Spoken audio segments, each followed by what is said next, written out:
AI, pra gente, é um milagre. Porque a parte mais difícil de você ter algo customizável é alguém que customize. Este é Bruno Banac, CEO e fundador da Gestor, a plataforma de IA usada por mais de 120 mil usuários e empresas como Sebrae, Rumo e Asas para automatizar seus processos. Bruno participou do YC e recentemente sua startup conquistou o break-even e agora quer criar uma fábrica de inteligência artificial. Você estava trabalhando na IBM, ganhando bem, mas aí você, cara, abandona por um trabalho qualquer para ganhar R$2.000 por mês só para, tipo, sair do corporativismo, assim, né? E viver startup, tecnologia. Todo mundo acabava indo ou para banco ou consultoria, né? Pelo menos não era óbvio que existia a opção, vou abrir uma empresa e levantar capital não existia. No meio do crescimento e do gastar, crise dos VCs de startup, secou dinheiro para todo mundo. Quando a gente olha, a gente quase não tem caixa. O fundador lá fala assim, quero sair. Aí eu tive trombose nos Estados Unidos. Caraca. Qualquer empresa hoje, né, tá se ligando que, tipo, eu preciso ou virar um tech-enabled, ou, você tá fudido, né, em tempos de, assim, a única esperança que o cara tem de virar um negócio tech-enabled e não ser engolido é usando uma plataforma como a Gestor, né? Começa mais um GigaCast, hoje tô ao meu lado aqui, meu querido co-host, meu sócio, parceiro de vida, Jotinha, cara, bem-vindo demais aí. Fala obrigado aí, caralho. Eu vou falar obrigado, muito obrigado pelo convite aqui, falar com o Alê, com o Bruno, com o amigão. Pô, e o Bruno, né, como você já conhece, eu falo todo santo episódio da Gestor, que é uma plataforma que eu sou apaixonado aí, que, cara, facilita a vida de todos os empresários. Hoje já tem mais de 120 mil usuários mensais e pagantes. Eles, recentemente tiram o break-even, saíram um monte de matéria de jornal e tudo mais. E, cara, o meu co-host, o Renner, fez uma história com ele lá atrás, mas, cara, com todo o progresso que a empresa teve, a gente achou que merecia mais uma e hoje a gente vai passar um pouco mais rápido pela história dele, depois a gente vai focar muito mais em, cara, realmente coisas do dia a dia, da operação e tal, que por isso que eu até trouxe o Jotinha aqui, que, cara, é um CEO brilhante, assim, né? Então, na Alude, eu fico levando o mérito aqui, mas quem toma a bucha, no fim das contas, é ele e tal. Então, um cara de excelência operacional. E para você realmente aprender aí sobre como que, cara, os grandes CEOs de empresas de tecnologia do Brasil hoje estão gerindo as empresas e pode cortar pro patrocinador aqui já, né? Dá um salve aí só, Bruno. Queria agradecer aí pela segunda vez estar aqui com vocês, agora com você, né? Que da outra vez foi só com o Renner. E também com todo mundo aí junto nesse episódio. Hein? Porra, bom demais. Cara, vamos fazer os patrocinadores aqui, cara. Então, o primeiro patrocinador, claramente, é Gestor, né, cara? Gestor com J, plataforma de IA para o seu negócio, que você pode facilmente criar não só produtos internos para você automatizar parte da sua operação, aquele corno job que a pessoa fica lá fazendo aquele mesmo trabalho manual, plá, plá, plá, você automatiza facilmente com a Gestor sem você saber programar. Só precisa rapidamente aprender a mexer ali, super intuitiva a plataforma e você já consegue sair automatizando o que você quiser. Depois que você desbloqueia esse superpoder, você tá feito, você se torna, cara, um super CEO, se for você que vai fazer, ou a pessoa do teu time aí vai ficar ganhando promoção e não vai nem entender o que aconteceu. Segundo grande patrocinador hoje vai ser a Hyper. A Hyper é uma plataforma de anúncios por geolocalização, onde você com facilidade consegue mostrar anúncios por pessoas que estiveram em determinados tipos de estabelecimento. O exemplo que eu sempre dou é da Danone, que se você quer vender IoPro, e aí você vai e fala assim, Hyper, mostra anúncio pra galera que frequenta a academia, e aí ele vai ficar lá perseguindo a internet, mostrando um monte de anúncio. O terceiro patrocinador é a Bart, né, a plataforma de pagamentos para grandes empresas, onde, cara, a gente viu que no mercado de pagamentos os players mais tradicionais começaram a realmente cagar completamente pro suporte, não deram atenção nenhuma, tentaram fazer de tudo, acabaram não fazendo nada. Então a Bart foi e falou, cara, a gente vai focar na galera que tem um volume maior e vão dar um serviço de excelência altamente customizado. Hoje já estão aí com nomes imensos do mercado e se você fatura mais de 3 milhões por mês, você pode ser cliente da Bart. O quarto patrocinador é a Avenia, que é a antiga BRLA, eles criaram, né, o token do stablecoin brasileiro e é a melhor empresa que consegue fazer o câmbio para você. Então, quer trazer dinheiro de fora, porque você recebeu um investimento, tem que trazer para o Brasil. Eu, recentemente, acabei de trazer bastante dinheiro com eles e é inacreditável, assim, do que você manda o dinheiro para ele, pro dinheiro cair na conta, eu acho que para mim foi 1 hora que demorou, assim, enquanto antes era, tipo, coisa de, cara, sei lá, 3 dias úteis, nossa, uma dureza danada, né? Se o câmbio variou, perdi dinheiro, ganhava dinheiro. Então, com a venda o processo é muito mais fácil, cara, sem falar que a margem deles é bem agressivinha, viu? Vou falar a verdade. E nosso quinto querido patrocinador é a AW Sales, a plataforma para você conseguir automatizar o time de suporte de vendas, deixar ele muito mais acelerado com aquele trabalho que a IA consegue resolver. Então é uma IA altamente treinado no mercado digital, né? Que é o mercado que é, na minha opinião, os melhores de vender, os melhores de marketing e tal. Eles pegaram todo o conhecimento que eles tinham, que eles já tinham vendido mais de 200 milhões nesse mercado e começaram a construir a própria ferramenta e todo mundo no mercado começou a pedir, falou assim, deixa eu usar também. E eles fizeram hoje a AW Sales, plataforma que está aí automatizando e vendendo milhões aí para todos os infoprodutores e agora entraram no mercado de startup com agentes especializados. Então confere lá a AW Sales que você vai se amarrar muito. E bora pro episódio. Dá-lhe. É o Galvão Bueno do patrocínio em tecnologia, não tem jeito. É ele. Respira. É o Brasil, vambora. Mas, cara, pô, gostou do anúncio da Gestor hoje ou ficou mais ou menos, mano? Não, gostei. Gostou? Pô, e não vai ter nenhum trocadilho de gestor com J, não. Não. Gestor com J, Entendeu? não. Caraca, então esse episódio é perfeito, cara. Caraca, Bruno. Eu achei que Você tava alinhou. Gênio, tá. Gênio. Parabéns. Bruno, vamos começar aqui, cara. Você, então, nascido em Mafra? Mafra, Santa Catarina. E aí, mano? Quem que era tu na escola, cara? Cara, eu sempre fui muito esforçado. Não era... Eu sempre, assim, sempre tive que me esforçar pra estar entre os melhores. Então, pra mim, ter que ficar estudando não era tipo algo natural. Igual tem alguém que é extremamente natural, né? Natural sempre tira nota alta e o cara dorme, esse tipo de coisa. Nunca funciona pra mim. Então, eu sempre tive que estudar mais pra conseguir e ter uma nota boa, assim. E por que você queria tirar as notas boas, cara? Porque uma coisa que eu não gosto é quando fica alguém me enchendo o saco, assim, ter um chefe, né? E o combinado que eu tinha com os meus pais era basicamente assim, enquanto eu tô tirando nota boa, vocês não podem falar pra eu estudar, né? Eu não gostava de assim, ter horário, de faz isso, faz aquilo. Eu estudo no meu hora, é como se eu estivesse entregando, né, um resultado, um bônus ali, um vendedor, né? Se eu bati meta, cara, deixa eu continuar vendendo aqui do jeito que eu tô vendendo, não vem me colocar script porque tá funcionando, né? Então, basicamente, esse é o combinado ali. E você fazia o que no tempo livre que você queria essa liberdade toda? Tu era um Giga Chad, né, Brunão? Pode contar Era a o real. quê? Você era um Giga Chad na escola, não era? Basicamente o que eu fazia era... Eu gostava bastante de esporte, assim, só que eu era gordo, né? Então... Você era gordo, Era cara. gordo, Isso é gordão. inacreditável, mano. É. Na camiseta dava ver, o Bruno é o cara mais rasgado que eu conheço. O maluco é Aí- ultramaratonista. A imagem que eu tenho dele é uma selfie sofrendo muito depois de ter andado 50 quilômetros, assim, no Instagram. É que depois de Que 1000 posts absurdo. iguais, fica gravado, né? Fica, cara, seu branding é um bom pra se ter. Não, cara, Era você era sério. gordinho, então. Era. Só que, assim, eu era um gordo que corria, né? Então, acaba sendo um problema, porque eu acabava derrubando as outras crianças que eram mais novas e eram mais fraquinhas, assim, e aí começava a me jogar com o pessoal mais velho, né? Senão eu machucava eles. E aí eu fazia... Eu fazia, tipo, futebol 2 vezes, futsal 2 vezes e taekwondo 2 vezes. Então, eu tinha quase que uma atividade física todo dia e no resto do tempo eu estudava, basicamente. Pô, maneiro, cara. Você já tinha algum sonho, assim, desde moleque, que você queria seguir tua vida, assim? Como que era as tuas aspirações? Quando eu era pequeno, eu queria ser, tipo, paleontólogo, esse tipo de coisa, porque eu achava Olha que era isso só. que mexia com um dinossauro, né? Mas aí, crescendo, eu quis mexer um pouco mais com robô, né? Daí a ideia é que eu queria fazer mecatrônica na faculdade. Mas aí acabei não indo, porque fui estudar um pouco mais a fundo o que era o curso de mecatrônica e descobri que ninguém trabalhava com robô. Era mais assim, na fábrica, né? Você ir lá, ajustar uma máquina, alguma coisa nesse sentido. Tanto é que eu fiz...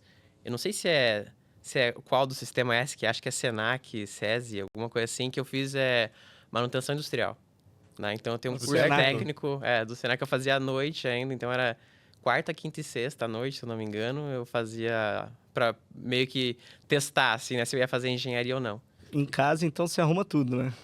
Pô, fez Não, Senai? não, porque era solda, né? O que que eu fazia? Entendi. Eu cheguei achando que ia mexer também com robô, daí eu era um torneiro mecânico e solda. Entendi. Então eu sei algum pouco sobre como soldar a máquina. Não, no Apocalipse é mega útil. assim, Não né? sei como isso vai me ajudar, mas me ajudou a não... Eu acho que foi bom eu não ter feito engenharia, assim, né? Uhum. Porque eu acabei não fazendo engenharia, né? Fiz economia. Entendi. E você- Um leque de experiências, hein? Economista e torneiro Soldador. mecânico. Solda, né? Pô, então, andam juntos os dois, né, cara? Não tem como. Pô, mas é legal. E aí você, o cara fez cursinho, passou... Você fez GV, né? Fiz GV. Chegou a fazer um cursinho, foi direto, como que foi? Não, eu queria ter uma coisa que me angustiava bastante, que é, numa cidade pequena, você tá competindo com as pessoas da cidade pequena. Então, você não sabe o quão preparado você tá de verdade, né? E me angustiava bastante ficar lá, porque eu tava num colégio local, mesmo sendo bom, eu não sabia se eu ia conseguir passar, não ia conseguir passar. E eu sempre quis ir para uma cidade maior, sempre quis ir para São Paulo para estudar, para conseguir passar, né? Eu não queria ter que fazer cursinho. Então, com 16 anos, eu conversei com os meus pais, eles me emanciparam, fui para Curitiba, fiz o 3º ano do positivo que você pode fazer, né? É o cursinho, só que é o 3º ano e aí, basicamente, nisso, no finalzinho do ano, eu vim para São Paulo, ainda fiz Anglo e CPV, que é um cursinho para GV, para garantir que eu ia passar e conseguir passar direto ali, né? Porque a GV tem 2 fases, né? Acho que tem uma outra que é oral ou não? Não, é que cada economia, administração e direito é diferente, né? Então, a de economia, ela era basicamente uma prova geral na primeira fase, a segunda fase era português e matemática. Só que eu sempre fui muito mal em português. Então, eu dei sorte que a nota era normalizada e de 0 a 10 em português eu tirei 2. Só que eu tinha tirado 8, alguma coisa assim, em matemática. E todo mundo tinha ido mal em matemática e bem em português. E aí minha nota normalizou pra cima e eu passei. Mas por Caraca, pouco ali, por causa do português, eu fiquei pra trás. Por isso que a economia tá nesse estado, né, bicho? É. Não consegue nem passar na matemática, velho. E aí, cara, na faculdade tu mega se encontrou, assim, que eu sei que você não trabalhou com isso, né? Então... Não trabalhei com isso, mas eu gosto muito de economia. É um tópico que eu gosto bastante de estudar. Algumas matérias me fizeram pensar de uma forma diferente. Assim, eu acho microeconomia uma coisa muito legal. Explica pra nós por que é legal, vai. Porque tem conceitos que são simples e eles são úteis para o dia a dia. Tipo o conceito de custo de oportunidade, que é um dos principais conceitos de microeconomia, né? O fato de eu estar aqui, eu estou abrindo mão de estar trabalhando, estou abrindo mão de estar dormindo, de estar fazendo outra coisa, e isso efetivamente tem um custo, né? Então, você conseguir pensar dessa forma, se você está conseguindo, se está fazendo a melhor coisa e que custo tem cada coisa que você está fazendo para você tomar uma decisão, eu acho que são conceitos simples e úteis que você consegue usar no dia a dia, né? Outro que eu acho bastante importante, que muita gente sofre bastante, é com sunk cost, né? Ah, eu gastei, sei lá, eu gastei R$1.000 para ir num show, mas eu não quero ir no show hoje. Daí você vai porque você pagou. Não, você pode só não ir, né? Se isso vai te gerar um custo, não é só porque você pagou que você vai, né? Não é só porque você foi lá, comprou um sistema que você não gostou, né? Ah, mas tá lá, vamos usar. Aí se muda toda a tua operação, às vezes para mudar, só porque você já gastou aquele dinheiro, e aí você tem dois custos. O custo que você teve de fazer aquilo e no fim de pagar aquele sistema e ainda de não dar certo, né? Então, alguns conceitos básicos da microeconomia ajudam a pensar um pouco na vida, assim, né? Quanto poderia ter só usado o gestor e resolvido tudo, né, cara? Exato. É o viés dos custos irrecuperáveis. Então tem muito conceito de microeconomia que eu acho interessante. E uma coisa que eu acho triste é que quando a gente fala de economia, as pessoas falam muito de macroeconomia. Que, ao meu ver, é buchitagem total, né? Que é o quê? Juros, inflação, não sei, porque é muito assim, é porque o juro subiu ou porque ele desceu? Eu posso argumentar para os dois lados alguma coisa, né? Sei lá, a ação da Petrobras subiu 10% hoje. Foi por causa disso? Então, você consegue criar qualquer história com macroeconomia, mas com microeconomia, não. Né? Já fica... por mais que tenha, óbvio, as falhas da microeconomia, você não chega nessa conversa, só que se mistura um pouco mais com política, né? E é um pouco mais sem graça. Eu gosto muito desse assunto de sunk cost, assim, que acho que é um negócio que as pessoas não entendem e elas tomam decisões horríveis na vida por causa disso, né, cara? Exato. Pô, tem um que eu vivo falando, né? Eu sou muito fã de fazer a galera do ITA que trabalha pra mim largar a faculdade, tá ligado? Só que eles estão num sunk cost muito bizarro, tá ligado? Mas eu vejo que, assim, acho que especialmente no Brasil, por algum motivo, o sunk cost é uma coisa muito forte, assim, né? A pessoa não abre mão só porque ela já teve aquele custo, ela continua, ela não muda o comportamento. Só que eu acho que você ter a consciência disso te dá uma certa liberdade, né? Você fala assim, sabe o quê? Nem vou no show. Daí você não faz, você fica mais feliz. Você já pagou, já perdeu o dinheiro, tanto faz. Você tá mais feliz do que no show e segue a vida, né? E uma coisa que eu gostei bastante também foi cálculo, assim. Cálculo, uma matéria que eu mais gostei, porque quando você começa a aprender, né, derivada, segunda derivada, te abre conceitos que são óbvios, mas se você não para pensar, não é, né? Então, mesmo em empresa, né? Você entender se o teu crescimento tá acelerado ou não tá acelerado de verdade, né? Algo é viral ou não é viral, né? Assim por diante. Então, a faculdade foi útil nesse sentido, mesmo eu não sendo economista na prática, né? Mas a economia é um curso útil para qualquer pessoa, ao meu ver, né? Tem aquela galera que faz aquele meme assim, tipo, mais um dia se passou e eu não usei a fórmula de Bhaskara. Mano, eu uso matemática pra caralho, tá ligado? Não, Exato. E tem uma parada legal na economia que é como se você... Tem um aspecto ali do comportamento humano, né? Você tem que modelar aquilo. Aquilo ajuda você a ponderar sobre a sua própria vida, né? Você consegue pegar os conceitos lá e aplicar em outros aspectos da vida ou do que você usa no dia a dia com muito mais facilidade, né?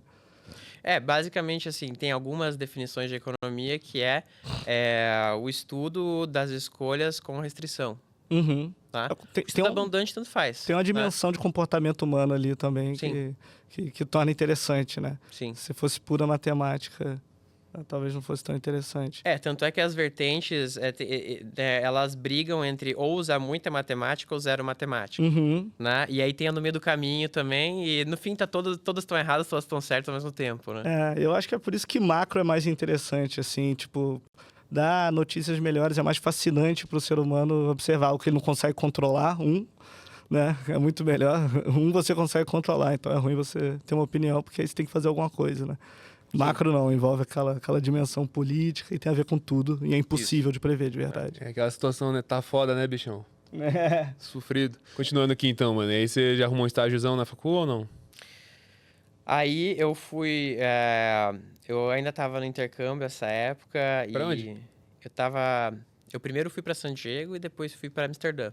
Tipo, intercâmbio na moral ou GV intercâmbio mesmo. meio pedreiro, assim? Não, em faculdade, universidade. tá. E aí, quando eu tava em Amsterdã, eu fiz a entrevista de lá pro Goldman Sachs aqui do Brasil.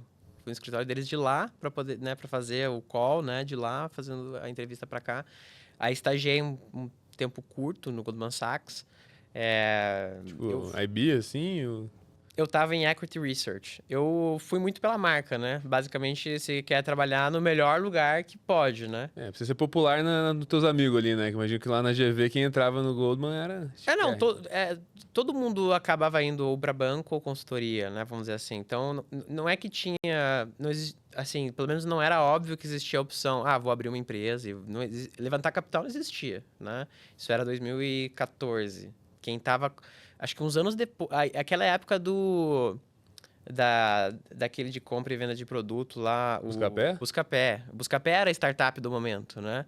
Que tava bombando. Então, Não assim... grande, pô. E era difícil, porque só eles levantaram. O legal ia ser trabalhar lá, talvez, mas era um negócio muito distante. Então a opção era banco ou consultoria. Mas você tinha essa ideia de, tipo, tech é maneiro e tal, ou não? Sempre gostei de tecnologia. Sempre gostei de tecnologia. Meus trabalhos da GV era tipo iPhone versus Samsung, análise de mercado, né? E eu fui mais, que nem eu comentei, pela marca, né? Meu amigo trabalhava lá e ele gostava, tudo mais, acabei indo para lá, mas aí percebi que ficar acompanhando posto de petróleo não era uma coisa que eu achava tão interessante assim, né? Eu via meu chefe, ele é muito bom, as pessoas do Goldman são muito boas, assim, tecnicamente, e eu não queria ser que nem ele, né? Eu falei, putz, então tô perdendo meu tempo aqui, né? E eu saí. Só que no que eu saí, eu queria trabalhar com tecnologia. E na época tava na moda trainee, né? Que tinha o trainee da Ambev, não sei o quê. E eu coloquei trainee tecnologia no Google e dei enter. A primeira coisa que apareceu foi um trainee da IBM. Então eu falei, putz, IBM, cara. Quem que existe? Tá viva a IBM ainda, né? E aí entrei no site, o site quando entrava, a primeira coisa que mostrava era o IBM Watson, que era a AI deles. Só que isso era 2014, 15, talvez. À frente de seu tempo, né? E eu assim, poxa, AI, pô, alguma hora isso aqui vai dar certo, né? Eu sempre gostei, né, do tópico, mas a gente sabia que não funcionava muito bem, né? Então era aquela coisa meio de pesquisa, meio... O Watson era a tecnologia da ponta, ele ganhava o Jeopardy, né? Que é aquele jogo do americano lá que você manda a pergunta, né? E eu apliquei.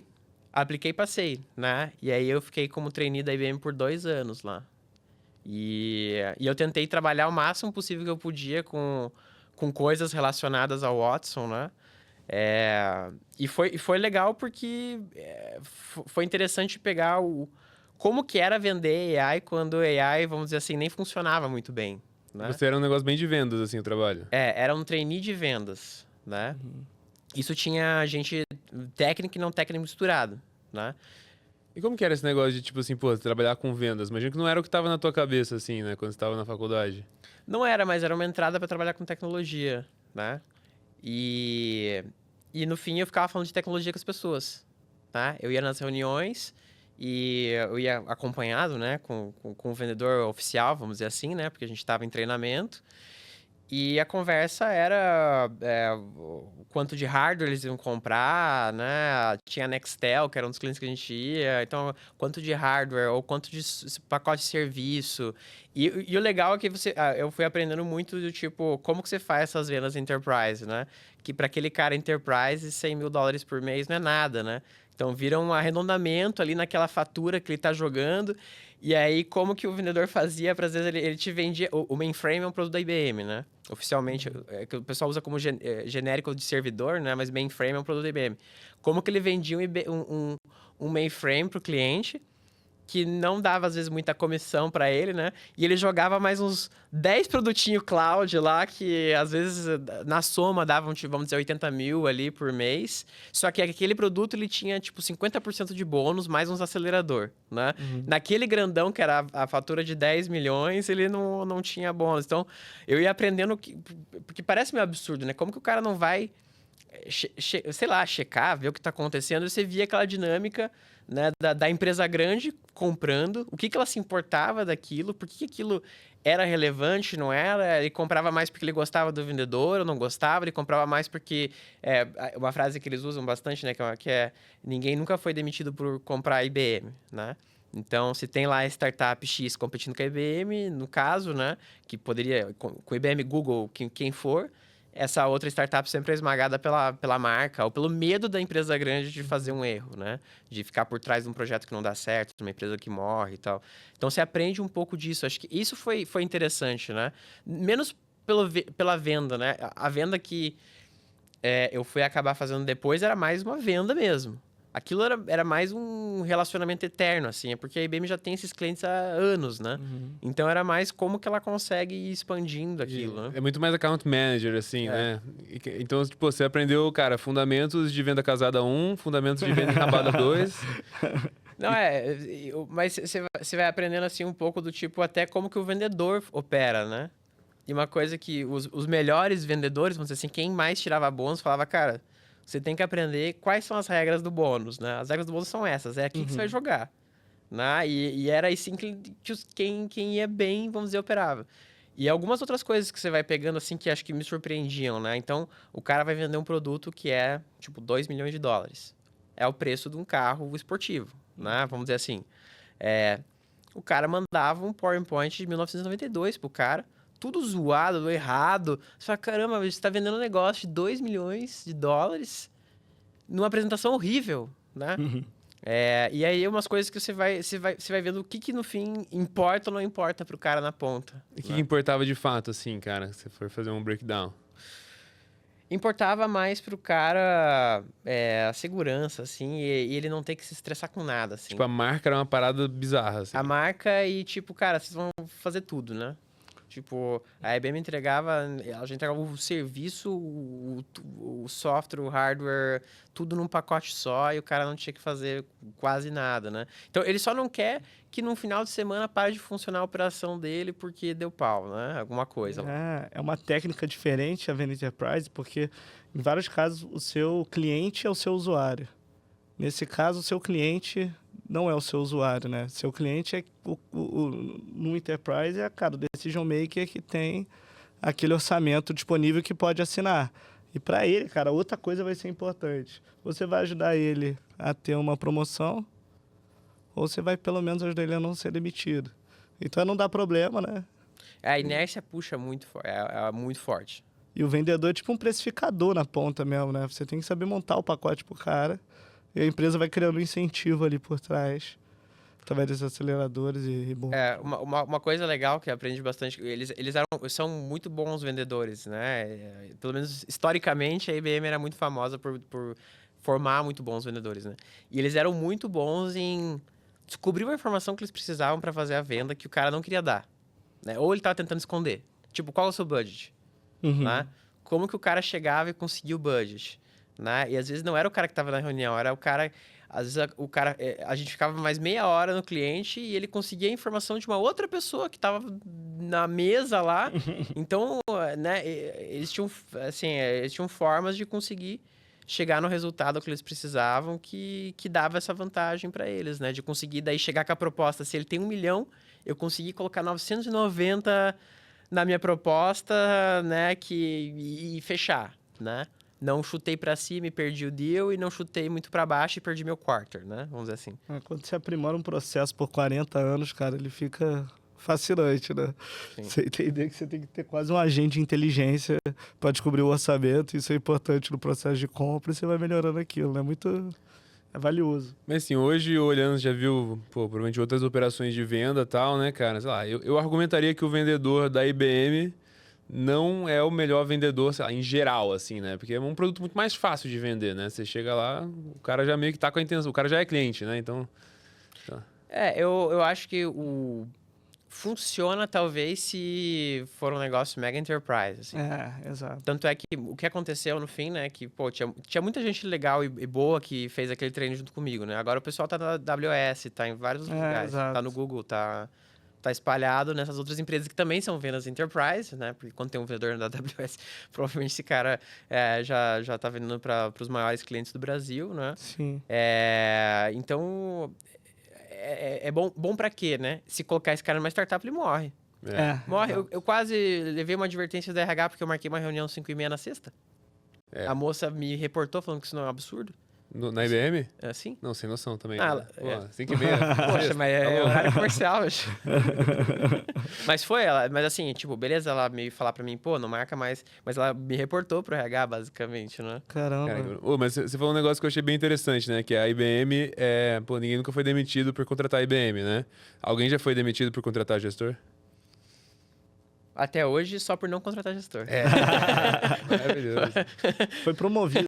Foi só a promoção. Não, mas promovido é interessante, sabe por quê? Porque uma coisa que eu acho mais legal de tudo é um cara que ele é interessado, não sabe programar, sabe nada, acabou de entrar na empresa e ele vira o CTO da empresa, de certa forma. Uhum. Porque a gente em startup está acostumado que a empresa chega lá, tem um time de desenvolvedor, né?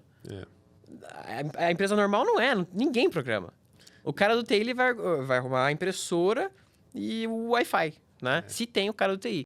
Então, quando... É muito legal ver isso. Alguém que, tipo, era um cara... Pô, né, o mais novo ali, ele só era interessado, ele aprendeu a usar aquilo, ele vira o programador da empresa porque ele sai resolvendo o problema de todo mundo, assim, né? Tipo, o problema é que a pessoa nem sabia que dava pra automatizar, essa pessoa vira o chief arrumador, automatizador, assim. Sim. E a empresa fica muito mais eficiente. Então, né? ele é promovido não necessariamente porque do nada o cara vai virar um CTO, mas é que do nada a empresa toda depende daquele cara que era um estagiário, né? Que, tipo, vamos dizer...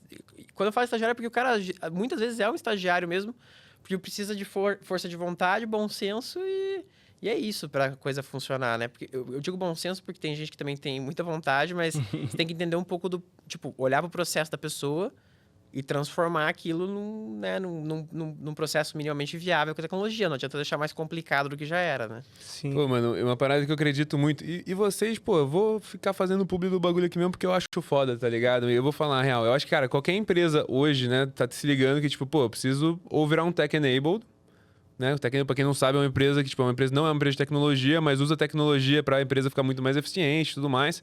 Ou, pô, você tá fudido, né? Em tempos de assim, porque vai chegar alguém que vai fazer a mesma coisa que você, entregar mais valor com metade do teu custo, cobrar muito menos que você, ou lucrar muito mais. E ele fala assim, beleza, então, pô, tem que virar tech-enabled, cara, vou contratar um programador. Só que, bro, que programador bom que vai trabalhar com o escritório aleatório de advocacia, tá ligado? Exato. Tipo, pra nós que é rato de código, assim, já é difícil contratar programador bom. Então, a única esperança que o cara tem de virar um negócio tech-enabled e não ser engolido é usando uma plataforma como a Gestor, né? Foi loucura aqui, não? Não, lógico que não. Excelente maneira também de testar isso para o seu negócio, né? Porque é fácil. Isso acontece não só em empresa pequena, o cara tem um mercado, tem uma agência pequena, tem um consultório, ele consegue gerir alguma coisa ali. Como até em departamento de empresa maior. Assim, eu trabalhei numa empresa, não vou falar qual, porque não é particularmente positivo, mas, não, na verdade é bastante, sim. Pô, era uma empresa de tecnologia só que era uma operação que envolvia um aspecto físico. Então, você tinha muitos times de operação que trabalhavam, assim, apartados dos times de tecnologia. Não tinha como agregar as demandas dele para a tecnologia. E E, cara, o que mais funcionou foi colocar uma menina que era gerente de produto, ela era programadora, depois virou uma gerente de produto. Era uma Rising Star, então tava com bastante vontade, mas era bastante esperta. Cara, ela chegou naquele departamento e começou a usar um monte de ferramenta, assim, apartada. E resolvendo os problemas concretos daquilo ali, entendeu? Ela não conseguia programar tudo, mas usando ferramentas de no-code e tal, ela conseguiu, cara. E tem um impacto do negócio enorme, enorme. Porque, às vezes, tem parte da sua operação que não está usando uma ferramenta, né?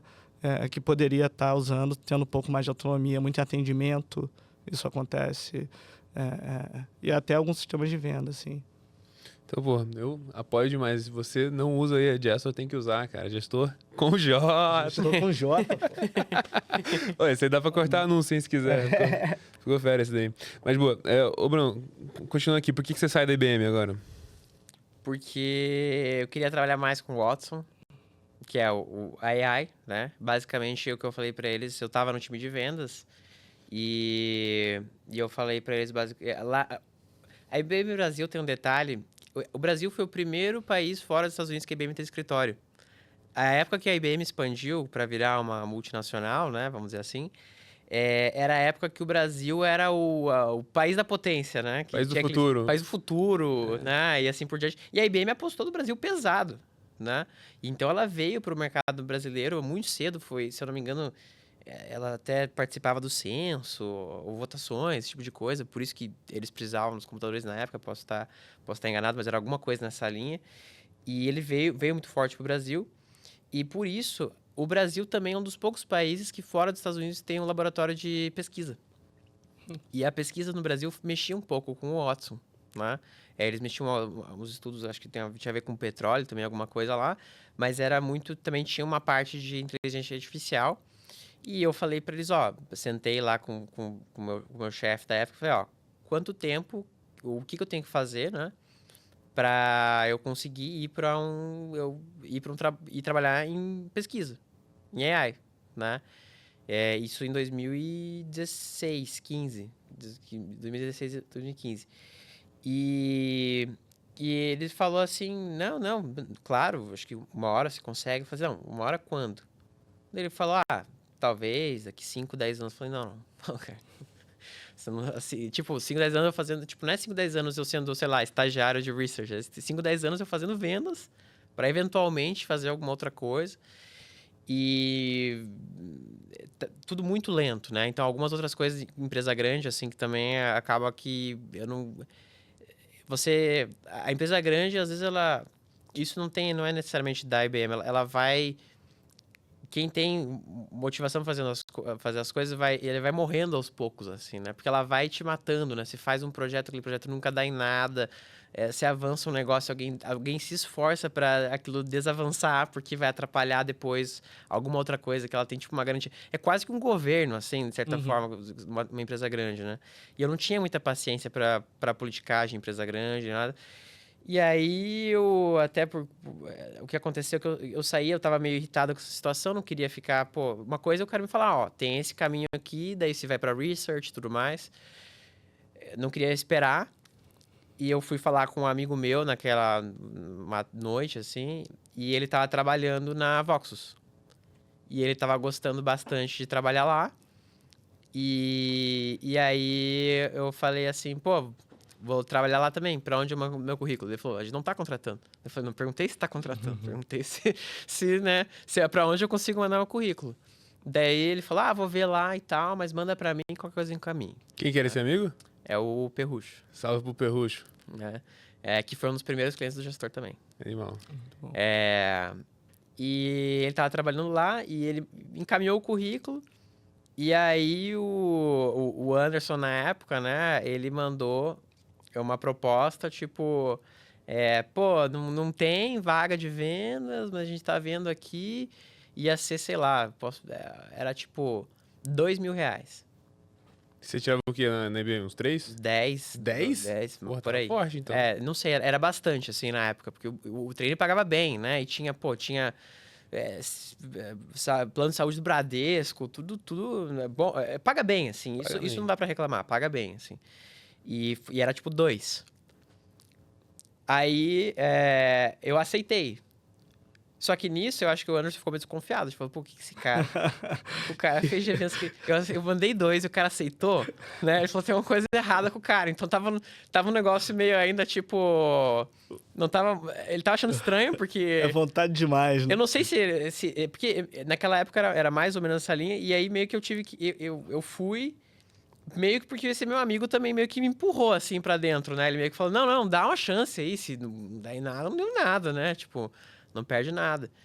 E foi por isso que daí eu comecei na Voxus, né? Cara, então tu começou ganhando R$2.000 por mês, cara. Era alguma coisa nessa faixa, assim, Caralho. se não me O engano. problema é cair, cara. Quando a gente começou a empresa também, meu salário caiu 70%.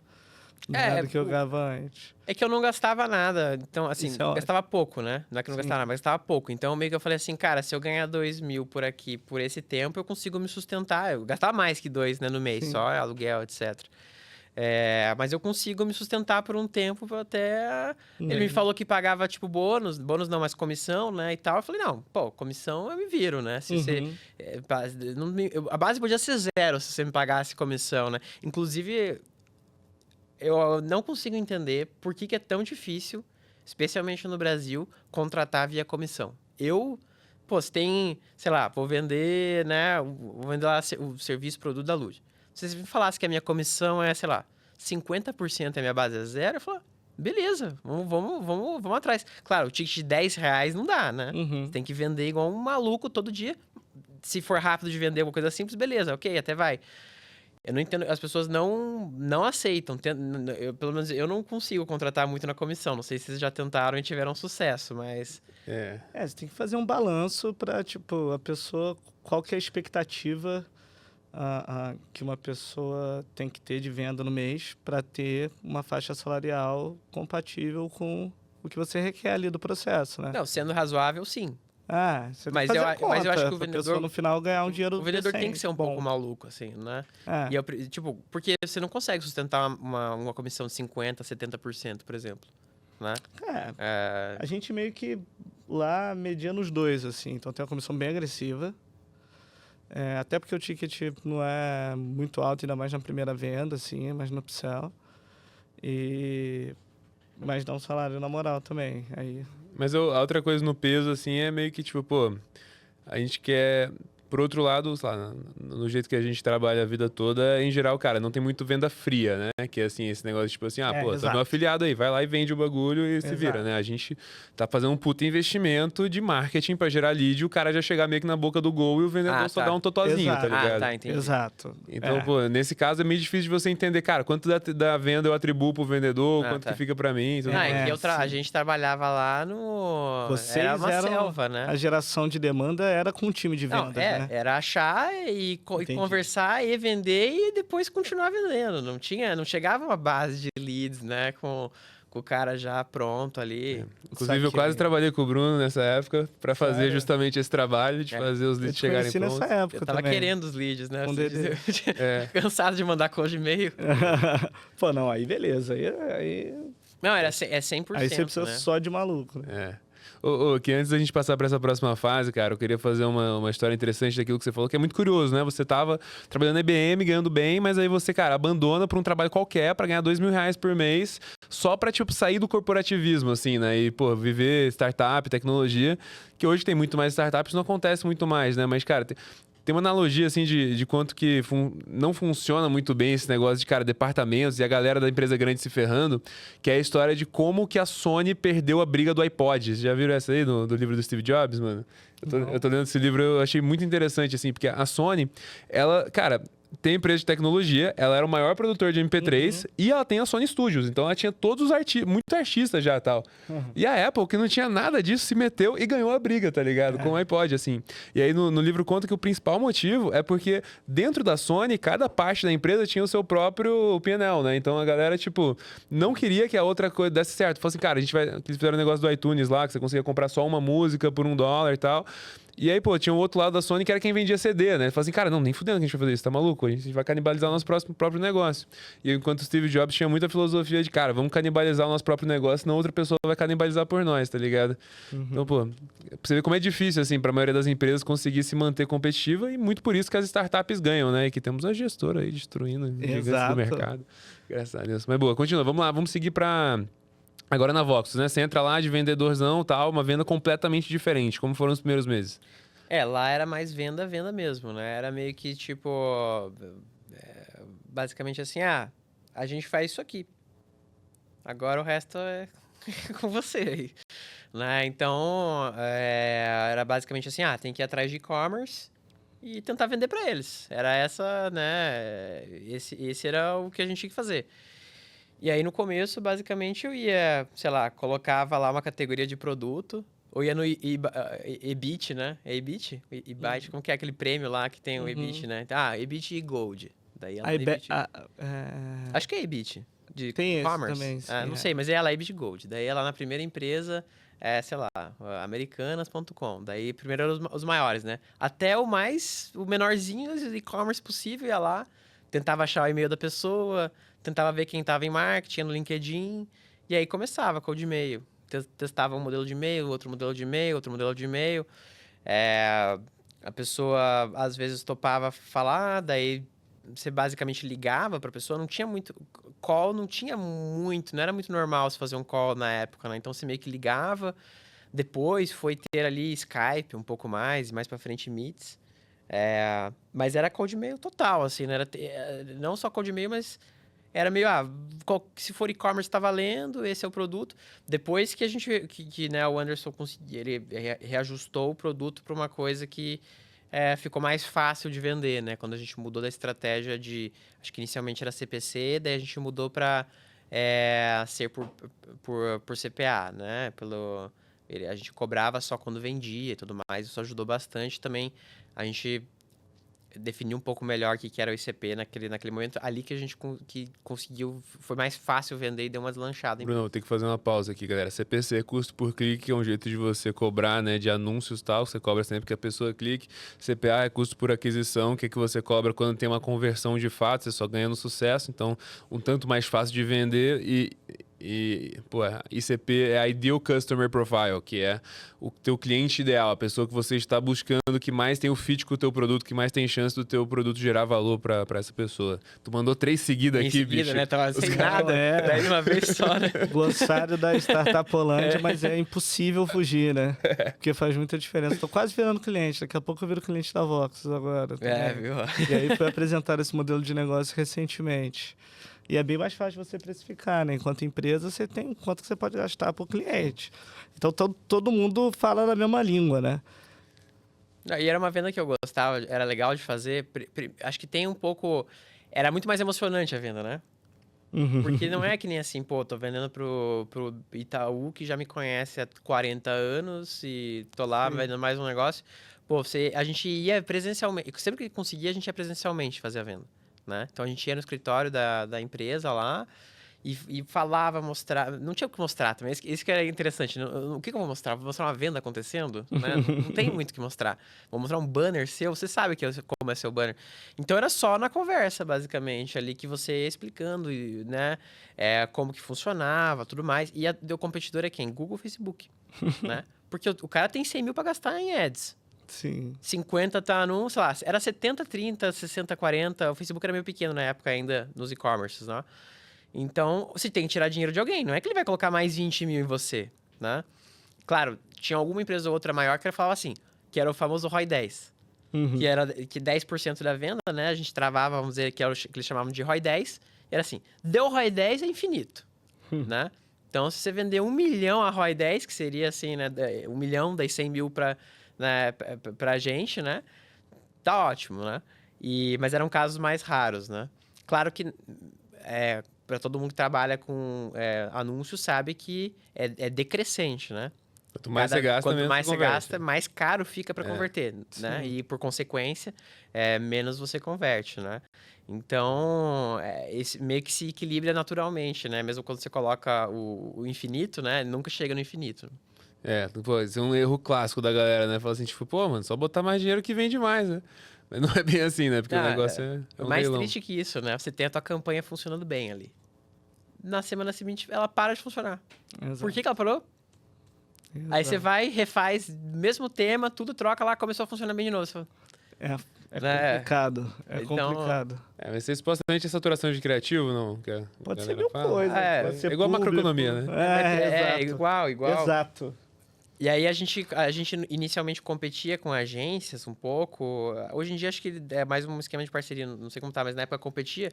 Então a agência era muito boa em encontrar motivos de por que a gente não ia funcionar, né? Por que acontece? Na agência, a gente não entrava no budget da agência. Porque aí a gente ia ter que vender pra agência, a agência vendia pro cliente. Então ela não gostava quando a gente chegava no cliente e ela tinha que incluir a gente. Então ela achava algumas formas de falar assim, ah não, mídia programática não funciona e não funciona por causa disso. Que é o negócio da atribuição, né? Que foi uma briga gigante. Atribuição é um problema nunca resolvido em anúncio, Impossível né? de resolver, né? É Impossível. impossível de resolver. Talvez, só com o Neuralink lá, talvez vai funcionar, que daí eu sei que exatamente quando que o teu neurônio decidiu que vai funcionar, porque você não tem efetivamente como atribuir alguma coisa de verdade. Pô, só pra dar contexto aí, esse negócio de atribuição, que tem vários jeitos de você atribuir um anúncio, né? Pra você dizer quem que foi o anúncio que fez você realizar certa compra, né? Então, um que é muito comum é o last click, né? Que é qual foi o anúncio que você viu e logo depois você clicou e foi lá e comprou, tal. Esse é o que o Google cobra geralmente, que é logo antes você vai lá, entrou no Google, clicou, comprou, tal, ele atribui. Aí, o Facebook, por exemplo, ele faz um que é janela de 30 dias, né? Eu não sei se é assim, mas era... Era 7 dias de impressão, 28 dias de clique. Pronto, então, Na época, só que os dois trocaram, né? Acho que nem o Google é list click, mas... acho que todos ficam mudando, assim, né? Que no fim, tipo, pô, a pessoa viu um anúncio nos últimos 7 dias, ou ela clicou nos últimos 28 dias, e aí, pô, voltou em algum momento lá, foi lá e comprou. Então você não sabe, cara, foi aquele momento que ela decidiu comprar, mas ela comprou depois, ou, pô, você nunca sabe, entendeu? E, tipo assim, na Lud, eu lembro que o nosso source de venda bizarro era Google, porque a pessoa viu o anúncio no Instagram, aí ia no Google pra ver se a Lud era de verdade, tá ligado? E no final, assim, quando você tem vários canais e várias formas diferentes, ou às vezes vários produtos, a gente chegou a se debruçar nesse problema e falou, vamos implementar o estado da arte. Estado da arte é você coletar o máximo de toques que eles têm com seu inventário publicitário. Aí você já tem perda, tem quem usa adblock, você não pode usar cookie, já tem uma perda aí. Então você já, baseline, já não vai saber a atribuição de verdade, se você quiser assinar vírgula. Daí você tem que usar meio que o melhor algoritmo é o quanto que impacta em vendas você tirar esse nó do caminho do cliente, entendeu? Então, às vezes ele faz touch em 4 meios diferentes, 5 meios diferentes, e você juntando todos consegue estimar qual seria o custo em conversão de tirar aquele passo do caminho dos Baseado usuários. em todos os outros, né? Baseado em todos os outros. Aí fizemos isso lindo e não serviu para nada, porque a atribuição evolui com o seu entendimento do problema. Você entende o que você quer vender, para onde você quer virar o incentivo da empresa. Naquele momento você lançou um outro produto com uma característica melhor, você quer priorizar aquilo. Então, cara, até agora tem sido uma experiência de ficar reconstruindo e aprendendo mais e reconstruindo e aprendendo mais, assim, é bem chato. É sofrido, né? Mas na Voxus era negócio de janela de 30 dias, né? Mudou durante o tempo, né? Hoje eu nem sei como que é feito, acho que talvez seja uma opção, depende muito do cliente. Hoje é last, nossa, pronto. É. Toda essa parada, hoje é last click. Last click. Foda-se. E vai. Cara, no fim, tudo vai impactar e tudo importa e tal. Também tem isso. Não sei porquê. Mas, boa. Então, cara, você ficou quantos anos na Vox? Poxa, acho que foram 2 anos também. E, cara, como é que foi a tua jornada de crescimento lá como vendedor, assim? O que foram as habilidades que você sente que você mais desenvolveu e tal? Eu comecei do zero mesmo, né? A empresa estava muito no começo também, né? Então, eu acho que uma coisa legal da Voxus é que era muito divertido trabalhar na Voxus, né? Porque, pô, era só um bando de moleque, né? A gente ficava um zoando o outro e tudo mais, mas a gente trabalhava bastante, né? Então, o jeito que foi o aprendizado foi na força bruta, né?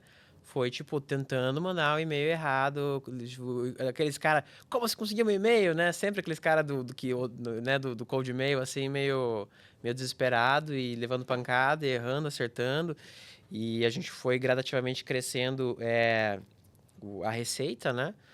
E meio que eu fui crescendo junto com a receita, né? Então a gente foi pegando clientes maiores e a gente foi se adaptando àqueles clientes maiores, né? A gente foi também aos poucos moldando o produto um pouco mais para os clientes maiores, né? E deixando de atender os e-commerces menores, né? Porque às vezes o e-commerce menor ele vai te dar muito mais trabalho para muito menos dinheiro. Então você vai entendendo qual que é o... E também ao mesmo tempo a gente não atendia os mega e-commerces, né? Que são tipo Americanas, sei lá, os caras, o Netshoes na época, né? A gente ficava nessa faixa abaixo desses top 10, talvez, top 20, mas não pegava aqueles caras muito pequenos também, né? Então a gente foi aprendendo esse caminho e gradativamente subindo, né? Hoje até não sei se eles atendem esses caras maiores, mas o aprendizado foi assim, na vida real. Tipo, tanto é que no meio da reunião, às vezes o cara falou assim, mas vocês fazem a mídia programática, né? Eu não sabia que era mídia programática, eu tive que perguntar depois pro Anderson o que era, né? Porque eu só tava vendendo que assim, cara, vai clicar e vai vender aí no teu site, né? Então, eu fui, como funciona o Google Analytics, como que ele tá fazendo essa parte de atribuição. Foi ao vivo, né? Foi o cliente trazendo o problema e a gente aprendendo o que era aquele conceito. E daí eu aprendi aqui e usava no próximo cliente, né? Então, o Ambev era nosso cliente. E para Ambev a atribuição às vezes não importa tanto. Porque a Ambev, cara, tá na TV, tá... Só que o que importava para eles na época tava na moda brand lift, né? Então você faz um grupo, basicamente, né, você pega 2 amostras que são parecidas. Numa amostra você não mostra seu anúncio, outra amostra você mostra o seu anúncio e você vê se teve mudança de comportamento entre aquelas 2 amostras, né? Era basicamente esse, resumindo, né, do jeito bem simples, que é o brand lift, né? Então não tem atribuição, tem assim, teve impacto de comportamento nesses caras, né? E aí eu aprendi isso, você aprende isso com a Ambev, no próximo cliente grande, cara, mas atribuição, não acredito. Então vamos fazer um brand lift, né? Daí o cara, nossa, brand lift, o que é isso? Daí o cara gosta. Não, a Ambev faz muito isso com a gente. E aí uma coisa que às vezes, acho que com o tempo eu fui ganhando um pouco de liberdade junto com o Anderson, que foi assim, às vezes eu falava assim, e se tivesse um esquema nisso aqui, você comprava? Quanto se paga? Eu inventava um produto na hora, assim, né? Aí eu voltava meio que pro Anderson e falava assim, será que dá pra gente fazer isso aqui? Os caras pagavam tanto. Daí ele falou, não, dá, vamos, sei lá, assina aí que a gente vai fazer esse produto aí. Então, tinha uma dinâmica, né, que funcionava bem nesse sentido, né? Que era uma coisa que, assim, de certa forma, quase que eu aprendi com ele. Ele fazia isso, eu acabei fazendo isso um pouco também, né? Não saí inventando e vendendo, mas sempre com ele, né? O pessoal de tecnologia falando que dava, daí depois eu voltava pro cliente e falava, não, dá sim, vamos fechar. Mas eu já meio que... Eu criava o produto da demanda do cliente, né? Eu chegava com o meu produto, obviamente que eu já tenho, eu via que aquele produto não estava funcionando muito bem para aquele cara, e foi assim que foi evoluindo, pelo menos, né, no tempo que eu estava lá, foi evoluindo assim, algumas ofertas que a gente fazia um pouquinho diferentes, né? E aí toda vez tinha que fazer um negócio meio custom, um negócio diferentinho, e falei assim, cara, pô, dá muito trabalho pros devs aqui, cara, por que a gente não tem uma plataforma que você consegue meio que fazer do teu jeito para qualquer cliente, qualquer produto de IA que você quer lançar e tal? E aí nasce a Gestor, né, basicamente, assim. Não nasce daí, mas eu me ferrava bastante internamente, porque... Não assim, mais ou menos, né? Que não era tanto a minha posição. Mas a gente fazia uma mistura de coisa lá que era Zorro e planilha e muita coisa estava no meu e-mail, que eu tentava organizar aquilo, porque o CRM era o meu e-mail, basicamente. Tipo, a gente acompanhava até... Tinha um HubSpotzão lá, né? Na época era Zorro. É? Eu saí, talvez foi o HubSpot. O HubSpot entrou a gente usou por um tempo e saiu. A gente chegou a usar um monte de ferramenta que no fim não resolvia. Por que não resolvia? Porque a operação da Voxus era específica. Aí tentava usar coisa de prateleira, não funcionava tão bem. Que é o que o pessoal faz. A gente pegava um CRM do Zorro lá e tentava colocar nos processos de alguma forma para funcionar. Daí já começava a quebrar. Daí quando quebrava tinha que ir lá. Então, por isso que a gente ficou muito tempo na planilha, né? Que a planilha é o que dá essa flexibilidade, mas depois de um tempo começa a ficar complicado, né? E aí a gente ficava indo de um sistema para o outro e isso atrapalhava, né? O dia a dia. Atrapalhava assim, menos me atrapalhava, mas atrapalhava, era ruim para a empresa. Eu, como vendedor naquela posição, cara, eu sabia de cor, tudo. Eu sei a troca de e-mail inteira dos caras, né? Uhum. Mas se eu precisasse, por exemplo, sair de férias. Cara, ninguém tem noção do que eu tô fazendo lá. Noção, assim, tipo, o que eu falei pro cara. A não ser, claro, você pode ler todos os meus e-mails, mas é aí o que eu falei na reunião, né? Então,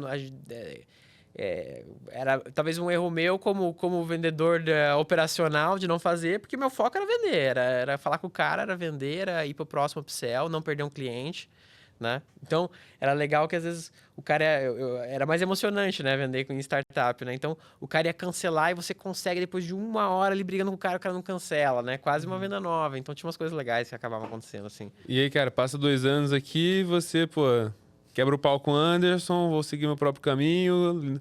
O que era mesmo, cara? Eu não queria dar dinheiro, não queria pagar direito. Basicamente, acho que chegou num ponto que eu queria criar um negócio meu, né? Tu tava com isso no teu coração já. Há bastante tempo, né? E acho que até meu pai falou assim, ele me ligou, ele falou assim, até quando você vai ficar trabalhando pros outros? É mesmo. Daí eu Caramba. falei, caramba, né? Pô, só que ele errou o aí é tiro. Por que pressão. ele fez isso? Porque ele queria me recrutar. Ele queria que eu fosse trabalhar com ele. Só que aí eu fui e fiz uma empresa. Então, Não, a intenção era nobre, então. tipo, ele quase recrutou certo, né? Exato. Só que ele deixou tão aberto que acabei fazendo um negócio, né? Porque eu sempre quis trabalhar com tecnologia, né? Sim. Teu pai trabalha com couro, né? Indústria, né? Zero, zero tesão, né? Não, eu acho legal. Eu só talvez não fosse querer ficar na minha cidade, assim, que, tipo, não ia ser tão legal. Eu preferi morar na fábrica. E onde você tá agora? Agora eu tô um pouco cada lugar, né? Eu fico mais ali, hoje, ali na Brava, que é perto de Balneário. Desceu pra BC, então.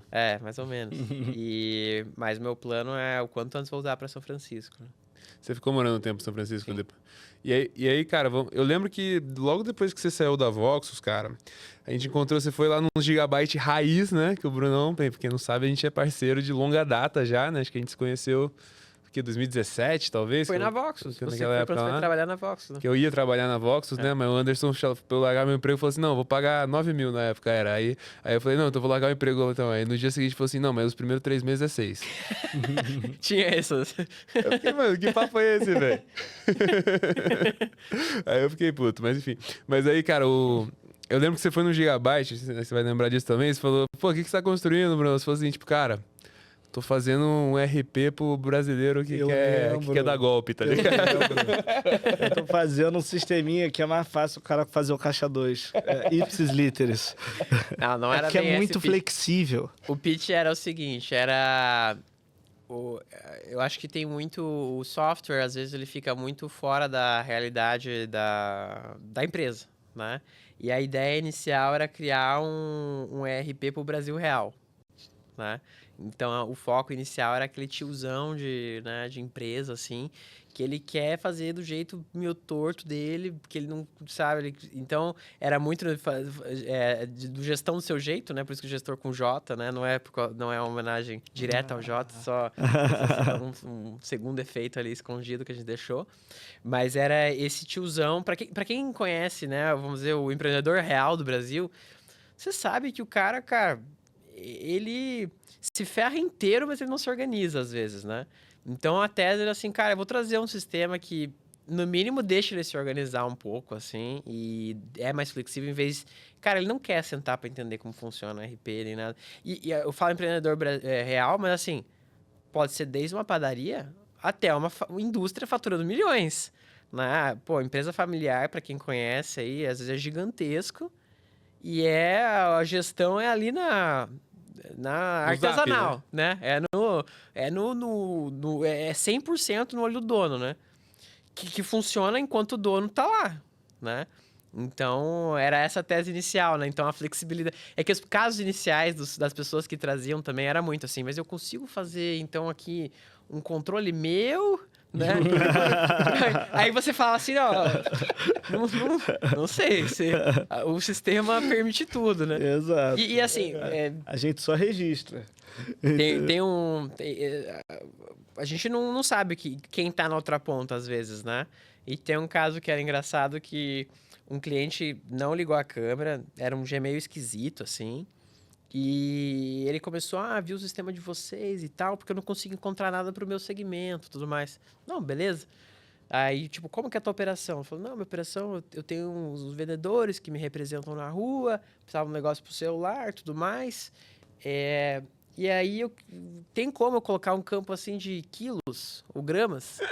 Eu falei assim, sei lá, dá, né? O sistema permite tudo. Exato. Só que as perguntas foram começando a ficar cada vez mais, mais complicadas, assim. Daí eu falei assim, acho que, né, talvez acho que para esse caso não vai funcionar, né? E tal. Daí o cara, não, pode crer. Pô, obrigado aí, vou tentar fazer uns negócios aqui, qualquer coisa eu aviso vocês. Tipo, foi um código, mas claramente. Então, assim, né, a flexibilidade dá também. Acaba tendo um pouco de caso de tudo, né? Mas o nosso foco mesmo é mais que esse ERP não seja mais esse sistema de prateleira, né? Cara, não é porque ele fala que o teu processo de venda tem 4 etapas que tem que ter 4 etapas, né? E aí você encaixa a sua empresa em 4 etapas, né? Tem sistema que não permite que você coloque lá, sei lá, serviço, só suba produto. Daí o cara só vende serviço, ele cadastra tudo com produto. Então, várias bizarrices vão acontecendo, né? Mas inicialmente a ideia era PME, né? Tanto é que o logo, o site parecia assim, um lojão da economia, assim, né? Era o logo, era 100% grátis em cima, escrito assim, em amarelo. E aí eu mandava para uns amigos meus me darem feedback e tal. Eles falaram assim, não, a ideia é legal, só tá um pouco... Eles não queriam dizer assim, um pouco zoado, né? Mas eles falam, não, tá um pouco no começo, né? Acho que... Então... Mas para aquele... E é engraçado que para aquele público inicialmente funcionava bastante, assim. A gente tinha bastante clientinho, assim, pequeno, empresa pequena no começo, que usava, né, do jeito que tava lá e gostava. Inclusive, no começo, nossos problemas era o cliente... O nosso cliente, ele tinha alguns problemas que ele criava uns fluxos e por isso que a gente tem permissionamento robusto desde o começo da empresa, tipo, desde o comecinho, a gente tem que colocar essas regras de permissionamento bem granulares no sistema, porque o funcionário dele começava a roubar do dele via o sistema, né? Então, ele fazia venda fantasma, fazia umas coisas assim, que depois a gente teve que... Muito cedo, né? A gente teve que criar toda a rastreabilidade de quem mexeu em quê e permissionamento por conta de roubo mesmo. Mas assim, empresinha de 10 pessoas, né? Sim.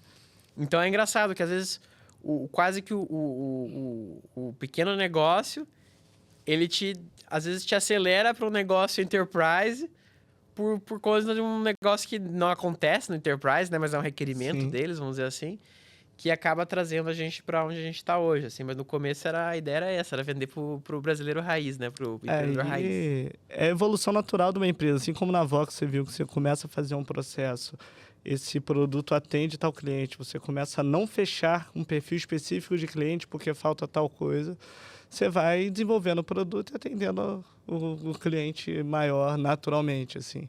E é meio eu tô nojento porque eu tô indo na literatura clássica de negócio, coisa que eu sinto que era um débito. Então, Good to Great, o Innovator's Dilemma, basicamente, que é um livro um pouco tedioso, mas interessante. Que ele fala poderia ser metade do tamanho, né? Podia ser bem metade.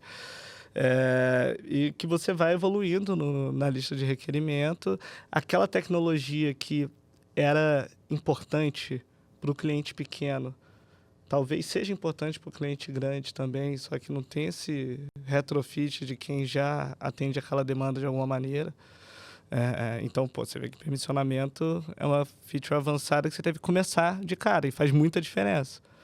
E eu acho que é a evolução de toda empresa, assim, muitas vezes a gente olha a expectativa de uma empresa, olha a SAP. A SAP faz tanta receita quanto a Boeing, né? É só software e churn zero, né? Porque é só empresa de 50 anos. Mas demorou o tempo, né? E você vai se consolidando, esse é o caminho natural. E muito interessante, parabéns. É para onde vai se consolidando a gestora aí hoje em dia. E cara, levantou grana logo no começo? Foi Canary o primeiro cheque? Não, no começo levantou grana de novo. Eu, indo pra minha conta do banco, eu tinha guardado um dinheirinho da Vox. Foi todo o dinheiro na empresa, que até hoje não tá lá. Voltou ainda, Voltou ainda. Só virou equity fantasma. Porque eu dei a sorte que aconteceu. Na época da IBM, se eu não me engano, sobrava um pouco mais de dinheiro. E eu comprei muita ação da Petrobras, se eu não me engano, a R$6. Eu não sei quanto tá hoje. Mas a ação, triplicou, quadruplicou no tempo, assim. Então, eu, fiz 4 vezes, sei lá, meu dinheiro.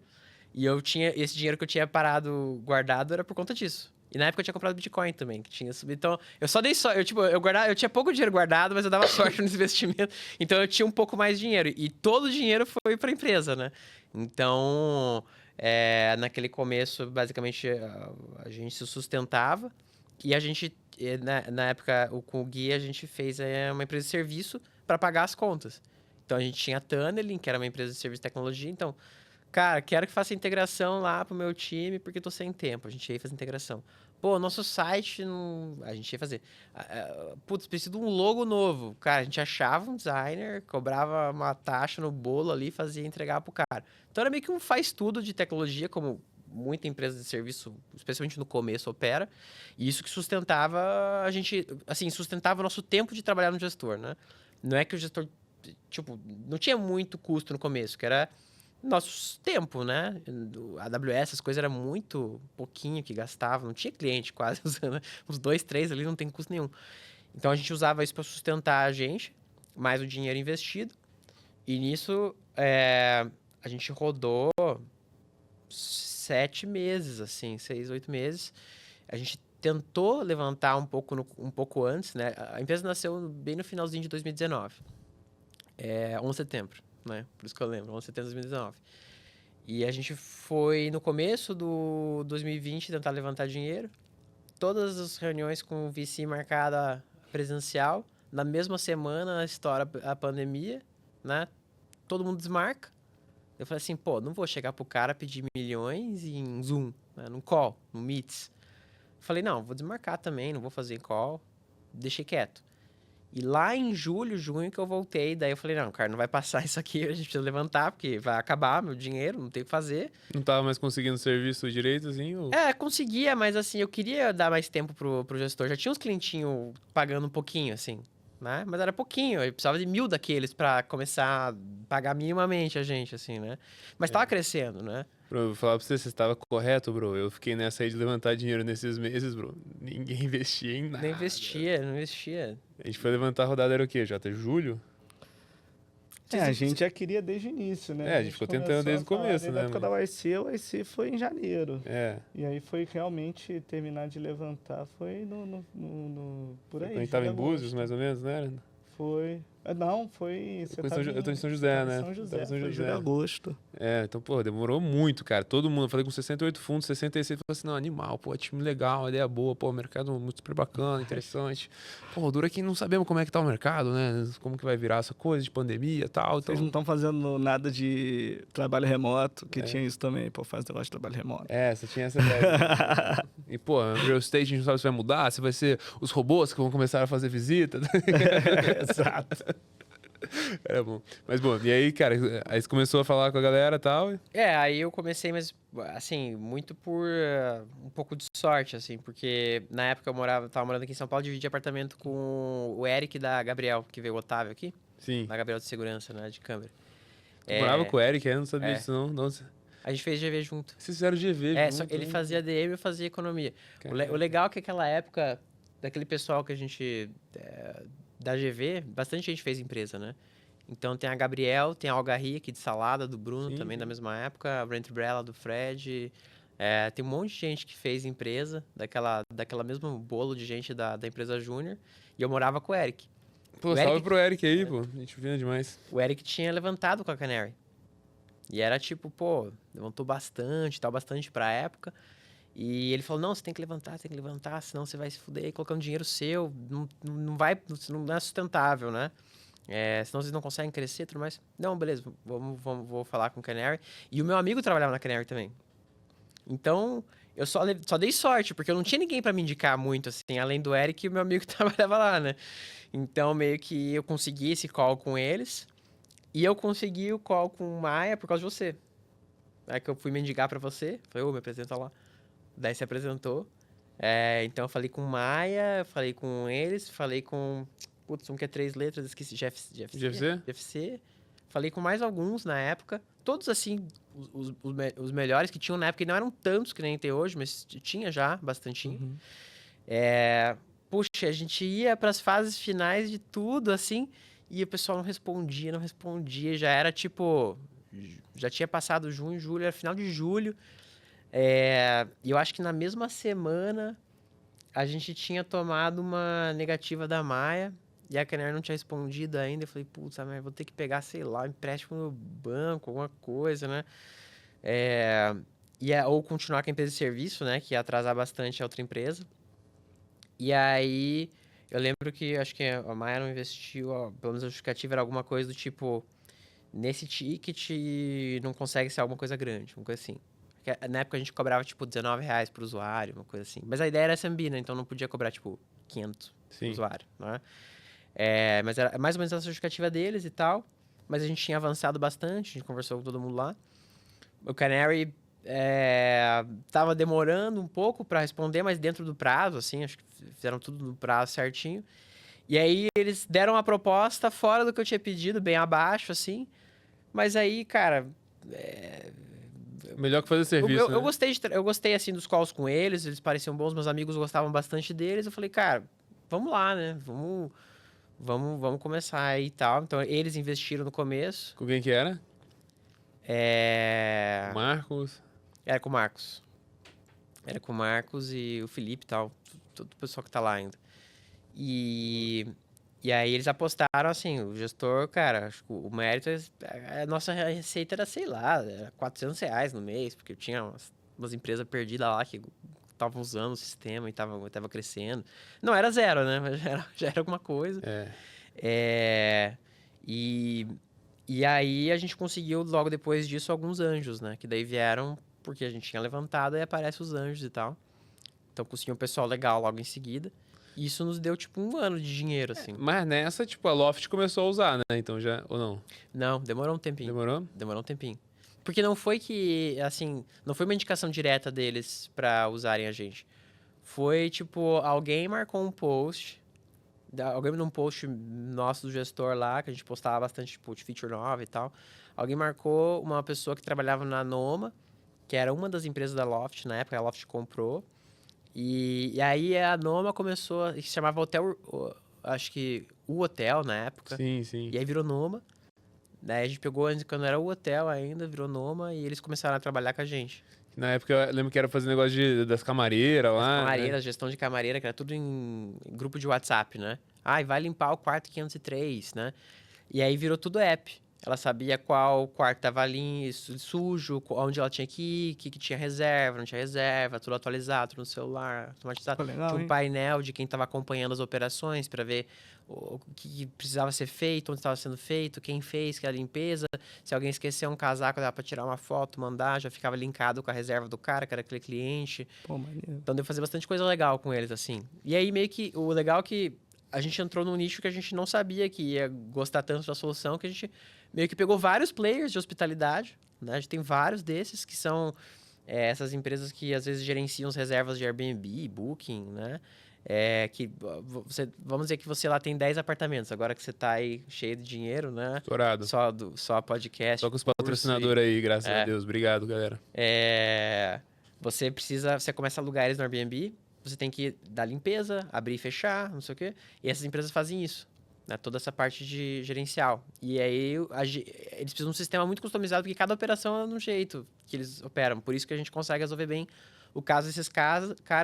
A gente também integra com sistemas que são mais chatinhos de integrar, que são os PMS, que fazem essa gestão de reservas nesses lugares. Então foi por isso que a gente começou na Noma.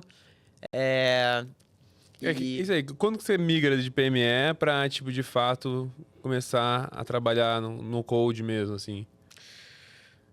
PME para empresas maiores, você diz? Não, é porque a plataforma meio que foi evoluindo sim, pra deixar de ser um RP e virar uma plataforma no code, né? Sim, sim. O que acontece? No começo, a gente tinha, tipo, soluções pré-prontas. Era parecido com o RP. Mas você sempre podia criar a sua. Só que eu forçava ele a usar alguns módulos, vamos dizer. Só que você podia criar Templates, os seus. né? É como se fosse um template que vinha na conta e ele não podia mexer, né? Um app pré-pronto. Isso ajudava bastante pro cara pequeno, porque ele ia direto na coisa pronta.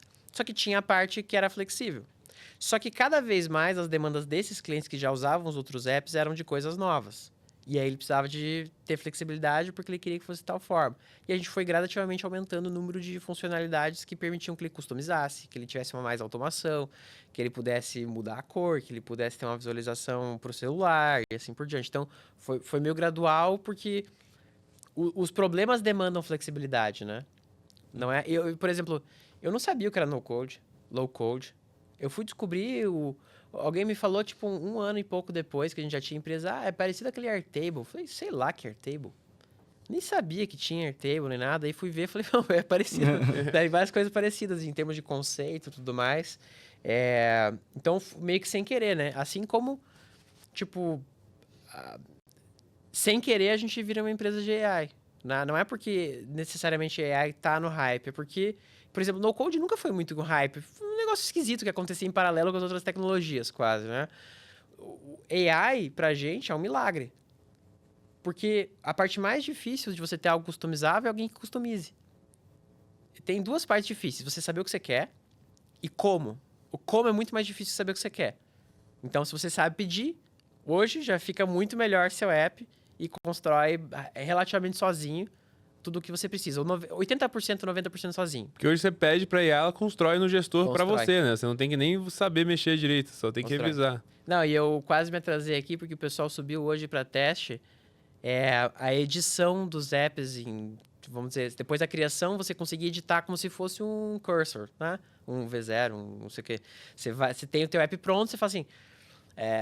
coloca mais um campo no Kanban, troca a cor, adiciona um indicador de contagem. E ele vai, no app que já existe, adicionando. Porque é muito difícil para você falar assim, pô, eu não sei como o gestor funciona. E às vezes você não quer saber como funciona. Você né? só quer o bagulho Tem que saber o que você quer, como você quer e como o gestor funciona. Agora, pelo menos, você não precisa saber como o gestor funciona e nem como. Só tem que verificar se está correto, se ele criou o que você pediu, né? Que é muito mais simples. E saber o que você quer, que ainda é um problema. Né? Só que aí é um problema que quase que a AI ela tem que conversar com você para chegar, né? A gente estava discutindo um pouco antes, quando a pessoa chega e pede um CRM. Mas não quer dizer que ela quer uma gestão de clientes ou uma gestão de vendas. A CRM dela é para ticket de cliente, ela chama de CRM. Então a própria AI gradativamente vai ter que perguntar até chegar no resultado, né? E então é interessante, né, que a tecnologia ela molda, mas ela molda a partir de um problema que já existe, que já era uma dor muito forte, né? Nossa, porque a gente hoje tem pessoas que auxiliam você na criação, mas em escala, isso é difícil. E outra, tem gente que não quer falar com ninguém. Você quer chegar lá e, construir um negócio, né? E perguntar e pedir pra AI. E tem um negócio meio mágico de você digitar o negócio e sair na tela, né? Uma coisa que é interessante, que é um fato recente, não sei se você acompanhou, a Builder AI. Nossa, sim. Há 2 anos atrás, um investidor meu me mandou assim, falou, cara, por que vocês não fazem esse negócio aqui desse cara? Os caras estão investindo, estão patrocinando jogo de tênis, cara. Estão 1 bi de valuation, uma coisa assim. Eu falei, por que vocês não fazem que nem esses caras? Eu entrei no site e eu falei, mas o que eles fazem é um cardápio? Depois alguém vai lá e constrói na mão? Não, é tudo AI, cara. Tudo AI que os caras fazem. Eu falei, não é AI, não tem como. Não dá, na época não dava, não tinha como.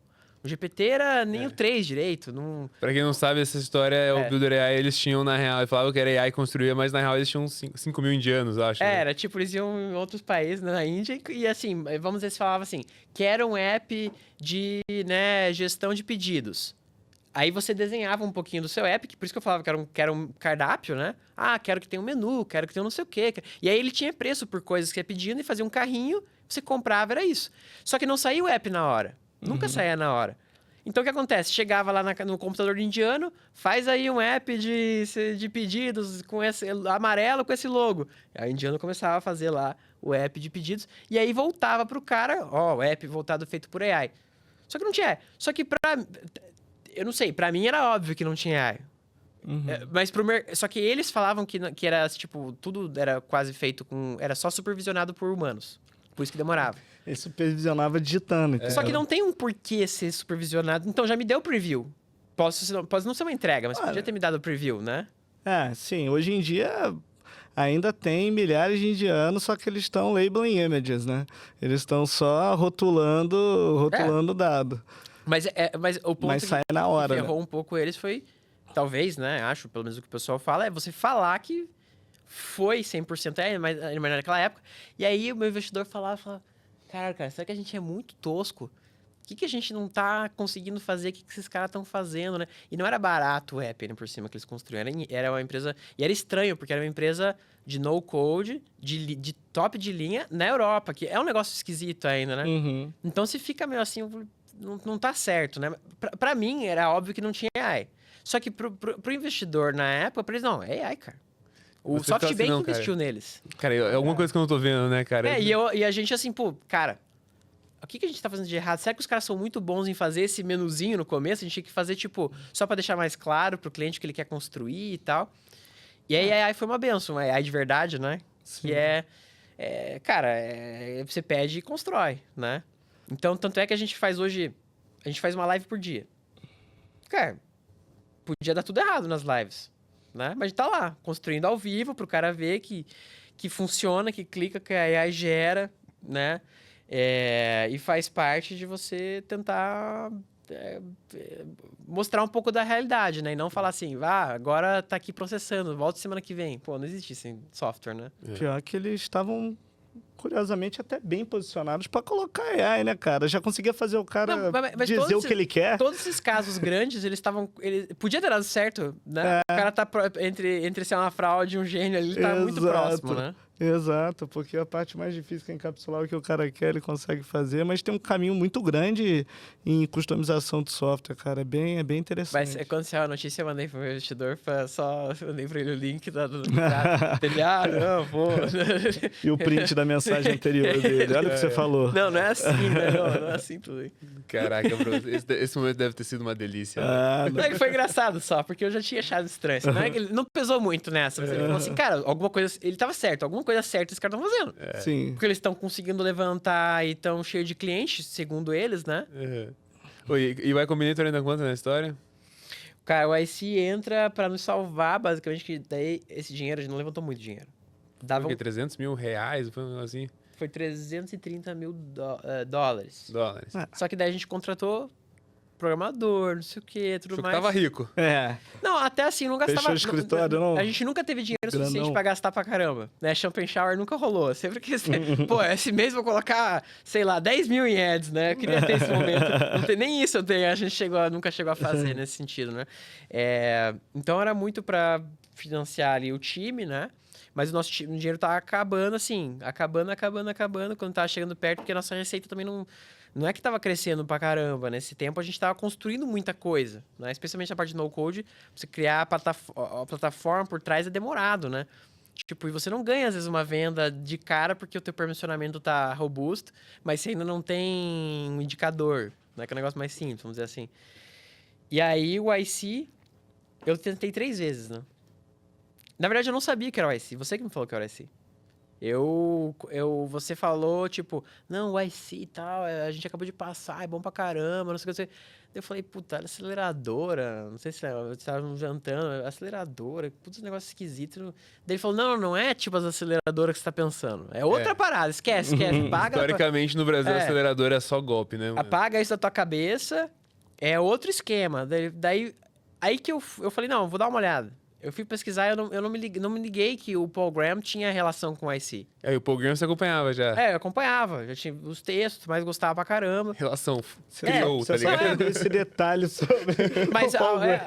só que eu nunca me liguei que, tipo, era a mesma coisa, por algum motivo. Às vezes os textos dele, ele fala da coisa, mas não é uma propaganda do IC, o texto Sim. dele, né? E não é no site do IC, no site Sim. do Paul Graham. Aí pesquisei, eu falei, já comecei a ver todos os vídeos dele no YouTube, assim. Logo naquela semana, vi todos, falei, caramba, muito bom conteúdo. Apliquei, né? Apliquei a primeira vez, não passei. Tipo, eu passei na application, não passei na entrevista. Mas na entrevista, era 10 minutos, eu travei inteiro, assim, não conseguia falar nada. Eu vi a pessoa... Sabe quando você vê a pessoa do outro lado com dó de você? Ela já tava com dó de mim, cara. Ela não quis nem pesar, assim. Ela só, tem que não sei o quê... Tchau, assim, eu falei, puta, 0 chance. Na segunda vez que eu apliquei, nem pra entrevista fui, né? Então, assim, já tinha passado, né, 6 meses, né? Porque era bem na época da application, então eu consegui aplicar bem quando você falou. Aí, mais 6 meses, nada aconteceu. Aí, da outra vez, já era a terceira vez, então 3 vezes seguidas. Fiquei fazendo Startup School, fiz Startup 2 vezes, né? Participava, fiz todos os challengezinhos lá, que tinha uns call que tinha que fazer. Aí, Tu cheguei... achou maneiro o Startup School assim? Achei ou meio- bom, achei bom, achei legal. Ajudava. O conteúdo é muito bom, já vi bastante. Mas, tipo, a dinâmica, assim, você indicaria um founder começando a fazer, assim, pra... Eu não sei como tá hoje, mas eu indicaria. Eu indicaria, no mínimo, ver todos os vídeos, ler todos os textos. Eu Pra acho qualquer que ajuda pessoa. bastante. Ah. Os vídeos antigos do IC são muito bons também. Muito bom. Putz, esqueci do nome do cara. O cara daquele Form lá. Como que é o Form? Que é o Dalton? Não, do Mas- Form. Que vendeu a minha empresa de Form. Esqueci. Bem, se eu Form? lembrar. É bem antigo. Não vou lembrar, não, mas... Não aí. é Kyle. Não, bem, se eu E aí? lembrar eu falo. Mas e aí, assim, na época eu já tava com vergonha de pedir para as pessoas me ajudar no processo do IC, porque eu não passava, né, cara? E eu fiquei usando aquele Paul Graham lá, aquele botzinho de pergunta. Sim, IPG. IPG. Eu fiquei umas 2 semanas só fazendo isso. Eu e o botzinho lá. Eu e o botzinho. Cara, eu só sabia fazer pergunta e resposta do IC, assim, mais nada fiz aquela semana, assim, só fiquei fazendo isso. E fiz o application, a gente passou na primeira entrevista. Tinha mais de uma? Então, não tinha. Geralmente não tinha, mas eu tive 2. A primeira era só uma dupla, né? Tinha uma dupla lá, umas pessoas que eu nem sei quem são. E a segunda entrevista foi, tipo, 5 pessoas no call. Foi, tipo, um dia seguinte já, assim. Aí era o Hard, todo mundo lá. E assim, só paulada. Mas na época eu lembro que eu tentei descrever, assim, eles pegavam muito, assim, por que eu ia ganhar do Airtable? O Airtable vai atropelar vocês, basicamente esse é o conceito deles, né? Eu lembro que na época a gente tinha argumentos muito bons de por que a gente conseguia escalar mais que o Airtable. E a gente tinha um modelo meio único, que é uma coisa que a gente voltou agora, que era 100% via uso. Porque, às vezes, eu faço umas coisas que eu faço só porque eu acho que faz sentido. Não sei se foi uma boa decisão na época, mas eu tomei a decisão de fazer sem ser por usuário e ser por uso, porque eu acho que faz muito sentido você ter um sistema como se fosse uma conta de luz, né? E não como se fosse, sei lá, você pagar pelas cadeiras que tem. E aí, no mundo que não tem cadeira, tudo é AI, é uso que importa, né? Só que assim, talvez um pouco antes do tempo, porque daí ninguém entendia o que era o modelo de uso. Hoje o pessoal tá um pouco mais acostumado, né? E eu acho que eles gostaram, né? Gostaram dos argumentos, obviamente, e acabei passando. Mas assim, é aqueles 10 minutos que dura 2 horas, né? Porque é muito intenso. A gente entrou e foi foi quase que um milagre a gente ter entrado, porque eu tive que pedir dinheiro pro IC mandar antes os 125 que eles investiam na época. Se fosse os 500, eu tava muito mais feliz, era 125. Para começar a cobrir os custos que a gente estava tendo, assim, né? Que ia começar a ficar apertado mesmo. E aí era remoto, né? O que é ruim. Só que eu falei assim... tô nem aí, vou lá mesmo assim. Tu foi pra São Francisco Fui. mesmo assim. Fui mesmo assim. E aí a gente fez um IC paralelo. Todo dia...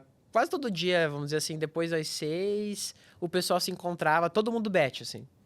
Ou ia na casa de alguém, ou, né? E isso era Q3 de 2021. 2021. Era o Summer Summer, 21. né? Summer lá, 2021. Tanto é que eu fiquei morando um tempo no Tenderloin lá, que o pessoal falou que não é uma boa pra morar, porque é junto Você com os... fica... Mano, todo mundo que é noob é essa parada, né? Chega lá e fala, nossa, esse lugar é super central, é super barato. baratinho, né? Deve ser muito... Barato. Que sorte que eu achei. Todo dia tinha alguém dormindo na porta do apartamento pra abrir lá, mas Mas eu gostei. Filé mignon ainda, só pra ficar mais... Não, mas eu gostava do apartamento lá, mesmo assim, era barato, era suficiente, não precisava de muita coisa. E você ficou um tempo morando lá, né? Fiquei um tempo lá. Quanto tempo? Nesse apartamento? Não, Um em São ano e Francisco, pouco. Bay Area? Um ano e pouco nos Estados Unidos. Caramba. Aí, só que assim, por mim eu tinha ficado pra sempre, né? Apliquei pro visto, tudo. Só que no finalzinho, né? Começou meio que... Deu uma embuchada geral em tudo, né? Porque o que aconteceu? Pra quem não lembra, né? A gente conseguiu levantar no pico do Venture Capital. Vocês levantaram foi bom. quanto? Na época, o total deu 2,2. Devia ter levantado mais, né? Aproveitado. Não, devia ter levantado muito mais. A gente negou, né? Muita gente. Porque era aquela coisa, não levanta muito, porque daqui 6 meses você vai fazer um Series A num valuation que é tipo 5 vezes do que você está fazendo agora, e você não vai se diluir tanto. Então, essa é a estratégia. Cata, mas não cata muito, e torre em 6 meses. Porque você tem que mostrar essa curva de crescimento. Só que bem no meio da gente tá torrando igual uns malucos crescendo, e a gente tá crescendo nos Estados Unidos. Só que é caro crescer nos Estados Unidos. Contratar um vendedor é no mínimo $10.000 por mês, né? Pra você ter um vendedor, tipo, esses caras que trabalham em startup, tudo mais bom, tudo mais. E vende. Só que, cara, eu vendo, né? Se o cara tá me pagando por mês, eu não ganho. O CAC dele, tipo, eu demoro pra conseguir receber isso. Então, a gente tava queimando pra crescer lá. No meio do crescimento e do gastar, crise dos VCs e startup, secou dinheiro pra todo mundo. Quando a gente olha, a gente quase não tem caixa. No mesmo período que acontece, o cofundador lá fala assim, quero sair. Aí fica eu. Aí eu tive trombose nos Estados Unidos. Caraca. Do nada, assim. Eu achava que eu tava lesionado no pé. Aí comecei a andar, parecia uma almofadinha no pé, assim, era trombose. Fui pro hospital lá, né? E eles achavam estranho, porque só dá, geralmente, ou dá em mulher, ou dá em pessoa mais velha, ou mais gordo, né? Então, eu tive que me tratar lá ainda por cima. Por sorte, eu tinha o seguro viagem, né? Ainda que eu consegui usar. Uma viagem de 1 ano e meio, né? Viagem.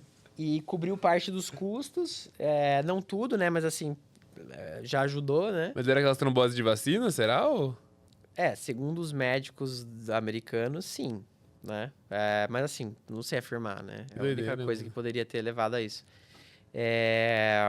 E aí, tipo, fiquei um tempo que eu não, tipo, tomava os remédios lá e tal, e tive que ficar meio que na cama, e trabalhando na cama, assim, sem co-founder, sem dinheiro, né? E aí os problemas do dia a dia ainda.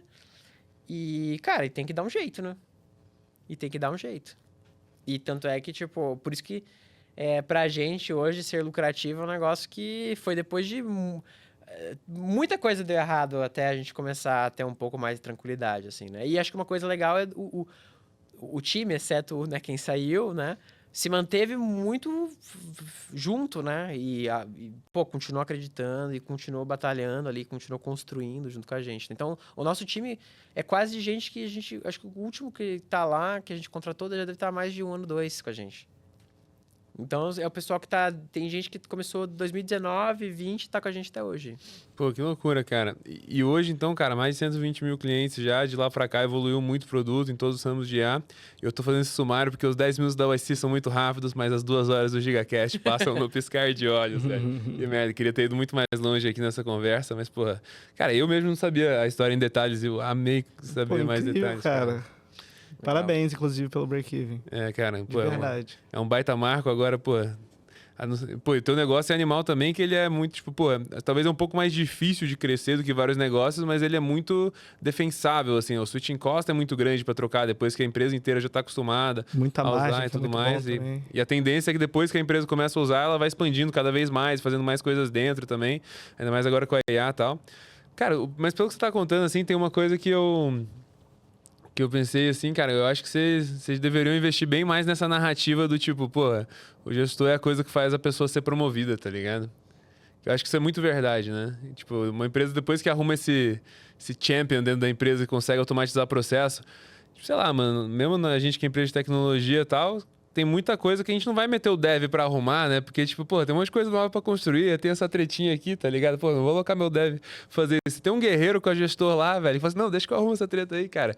Pô, a empresa ganha muita vantagem operacional sem ter que investir bizarramente. E agora, custo por uso ainda? É isso? A gente tem... na verdade, é uma nova modalidade que a gente está fazendo que... Uma tese que eu tenho é que o software vai ser cada vez mais customizável, né, com AI, que é um pouco óbvio, né? Só que você precisa de alguns especialistas para conseguir distribuir isso e conseguir fazer esse contato muito próximo do cliente, né? Então, a gente está abrindo uma vertente de white label, que é para você quer fazer o app do Ale, o CRM do Ale. Cara, se você conhece tudo de advogado, você vai com certeza fazer um produto melhor do que eu vou fazer, né? Diretamente, legal, hein? vendendo como gestor, que eu sou horizontal, né? Eu tendo todas as verticais. E a ideia é como que eu consigo fazer esse cara ganhar dinheiro com eles personalizando ao extremo o software para o cliente na ponta dele, né? Então, é uma forma dele... E por que eu não estou vendendo direto para o consumidor via uso? Porque daí tem os problemas que a gente tinha no passado, que era... previsibilidade. Pô, um mês gasta R$100, outro gasta 1.000, né? E aí ele... Eu não sei se eu compro mais disso ou daquilo. Só que o cara que é uma empresa, ele consegue fazer a gestão e ele consegue colocar o preço que ele quer colocar. Se o cara quer cobrar R$100 pro usuário, ele cobra, né? Eu vou cobrar, tipo, uma conta de luz para esse cara, né? Então, a gente trouxe de volta essa... Eu acredito muito em modelos via uso. Só que requer um gosto do uso ou uma racionalidade para você conseguir... Porque o que acontecia no passado? A conta do cara, num mês específico, que, tipo, sei lá, uma Black Friday, alguma coisa que ele tinha um pico de alguma coisa, era 3 vezes o preço que ele pagava, ele só não pagava.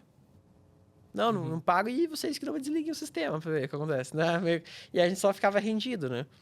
Então, essa modalidade serve para isso. Então, a gente aposta bastante no modelo de uso. Por quê? Porque por mais que Lovable, V0, etc. seja muito legal, é V0. Cara, como que você faz uma versão que cobra, que tem o permissionamento, que faz tudo aquilo e ao mesmo tempo é customizável? É legal você fazer um negócio customizável, mas você precisa daquela base para o software funcionar bem. E o que eu quero dar para esse cara é, cara, te dou a base, não vai ser... você vai precisar customizar um pouco mais para entregar isso para o cara se você quiser colocar um preço maior. E ele ajuda na distribuição também. Tá, então essa é a tese desse novo modelo. Então aí para você que quer construir um produto de inteligência artificial, para você estar monetizando de repente a tua audiência, tá criando um novo negócio, você não quer, pô, cara, fazer um negócio completamente do vibe coding ali, que daqui a pouco vai começar a quebrar completamente, que é uma coisa que você talvez não sabe ler código, não tá afim de ler código, você pode fazer com a Gestor, com toda a infraestrutura, segurança, tudo integrado e facilitar a sua vida. Então, pô, muito obrigado aí, Brunão. Tamo junto, Bruno. Muito obrigado, Brunão.